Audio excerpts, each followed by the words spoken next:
Hello, World Economic News, Wednesday. We'll start with the chart because the charts make the website look pretty.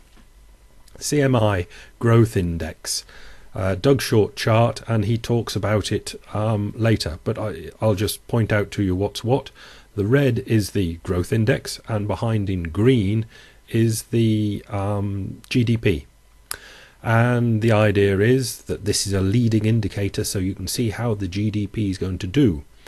And it's really done quite well up to coming out of this recession. If you look at the end of it, to my mind, that indicates it could be looking like a double a dip. You know, that's how it was, and that's how I was talking about this through 2010, because it seems to be indicating that GDP should go down, not as it has up. So let's just move on to what Doug says about it. The 91-day period is useful for comparison with key quarterly metrics such as GDP. Since the consumer accounts for over two-thirds of the US economy, one would expect that a well-crafted index of consumer behavior would serve as a leading indicator. As the chart suggests, during the 5-year history of the index, it has generally lived up to that expectation.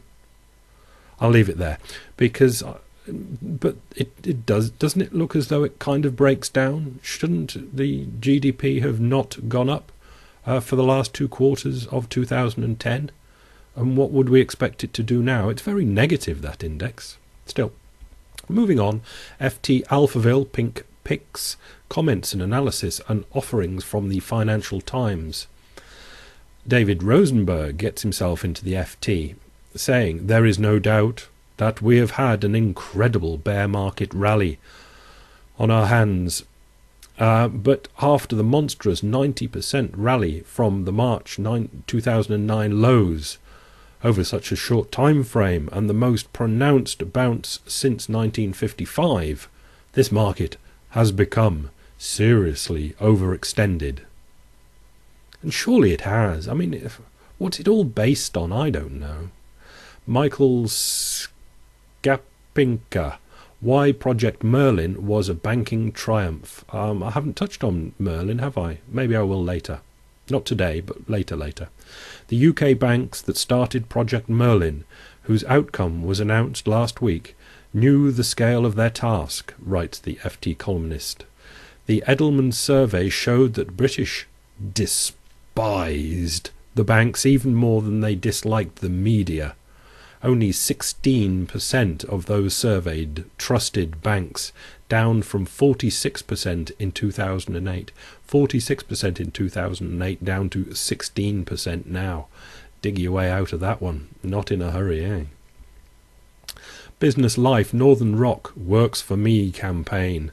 Must be an advertising campaign on the television, presumably. Scenes of panic-stricken customers descending on Northern Rock's branches alerted the world to the cracks in Britain's banking system, and then on to the world's banking systems. 3 years on, the over-leveraged Newcastle-upon-Tyne-based company is mobilising the plain-speaking qualities of England's northeast to rebuild its image.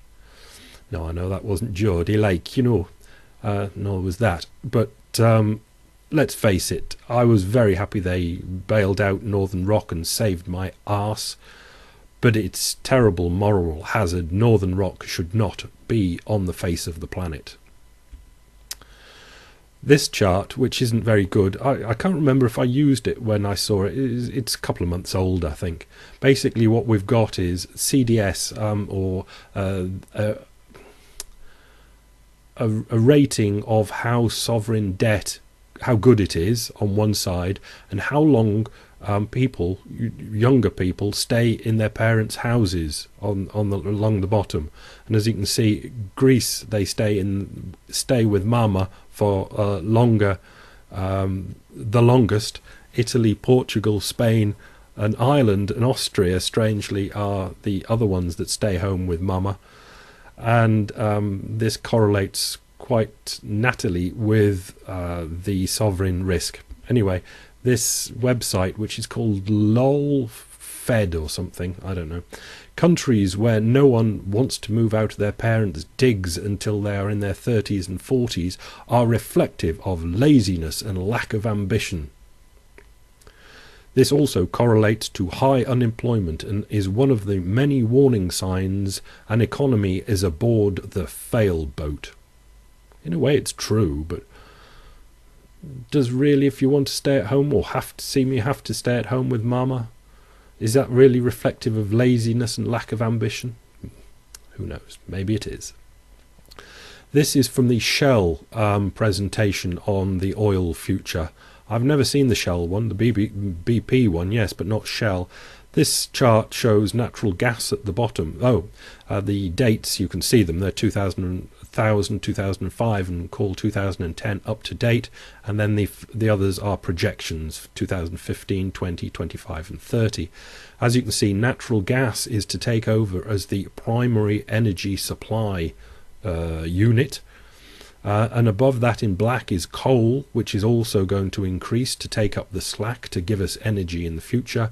That red band that is suspiciously in the middle there, looking, if you look carefully, it moves nowhere. That's oil. We're not going to get any more bang out of oil. And the first of the small things in brown is biomass. And this chart, sorry it's difficult to see, but it's the best grab I could do, is the red line that's flat across the top going out to 2050 is oil. It's the acceptance that we're not going to find any more, get any more oil. No more oil, kids. And the total isn't going to go up that much anyway either. And the other things are the funny coloured things that were on the top of the other chart, like wind and solar and stuff. They're very small and they're going to have to rise extremely quickly. Difficult. Next, Time magazine. Why biofuels help push up world food prices. I'm not going to read anything from that. Why biofuels help push up world food prices. You'd have to be brain dead not to understand that. But if you want to get the details, I suppose it's in that article. Sydney Morning Herald. Greece slams EU IMF asset sale call. There's quite a large Greek population in Australia, or ex-Greeks, should we say? Greece slams EU IMF sale call. Greek Prime Minister George Papandreou has accused EU and IMF officials of unacceptable behaviour over demands for a €50 billion asset sale to ease Greece's crushing debts. It is well known, this is somebody different, it's a different accent. It's well known that there is a huge potential for privatisation, European Commission representative Savas de Roos told a news conference. Are you watching this, Greece? Greece, but Ireland. Eh? These are the friendly EU IMF people coming in and wanting privatisation, selling things off. Very IMF. It's very suspicious and not very nice looking, but it's what they always did to other countries, those funny little foreign countries out east that we took no notice of. The Telegraph, the Bank of England chief Mervyn King. Bank of England chief is Mervyn King, who says the standard of living is to plunge at its fastest rate since 1920.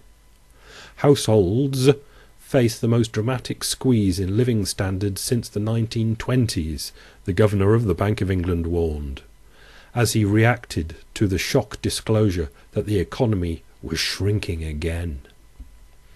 Families will see their disposable income eaten up as they pay the inevitable price for the financial crisis, Mervyn King warned. With wages failing to keep pace with rising inflation, workers' take-home pay will end this year worth the same as in 2005, the most prolonged fall in living standards for almost 80 years, he claimed, and we believe.